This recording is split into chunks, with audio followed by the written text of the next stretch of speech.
សួស្តីពុកម៉ែបងប្អូនទាំងអស់គ្នាថ្ងៃនេះមេឃបើកថ្ងៃល្អណានៅប្រទេសហុងការីបាទអញ្ចឹង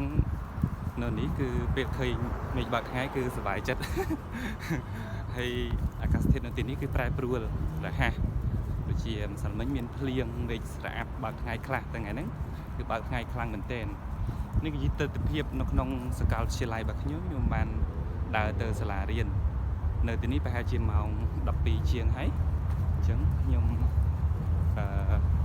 ដើរទៅសាលារៀនដើម្បីទៅធ្វើពិសោធន៍តែមុននឹងពិសោធន៍គឺខ្ញុំត្រូវទៅជួបគ្រូរបស់ខ្ញុំសិនហ្នឹងហើយបាទបាយទាំងអស់គ្នាសុខសប្បាយមើលឃើញពីទស្សនវិជ្ជានៅក្នុងសាលារបស់ខ្ញុំក៏ដូចជាពេលបើកថ្ងៃនៅក្នុងប្រទេសហុងការីនេះគឺស្អាតមែនទែនជាពិសេសគឺដល់រដូវលែងធ្លាក់ព្រិលហើយគឺគេហៅspring ហ្នឹងហើយអញ្ចឹងគឺមានចាប់បានមានស្មៅដោះស្មៅអីឡើងវិញហើយនៅក្នុងប្រទេសហុងការីរដូវកាលដែលខ្ញុំចូលចិត្តជាងគេគឺ spring autumn ហើយនិង summer បើ winter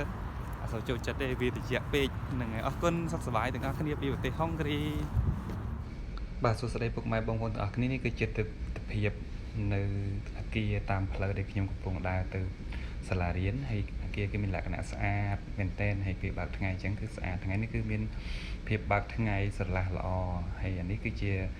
ទស្សនវិជ្ជានៅលើអគាររបស់ខ្ញុំសូមអរគុណទាំងអស់គ្នាសុខសប្បាយ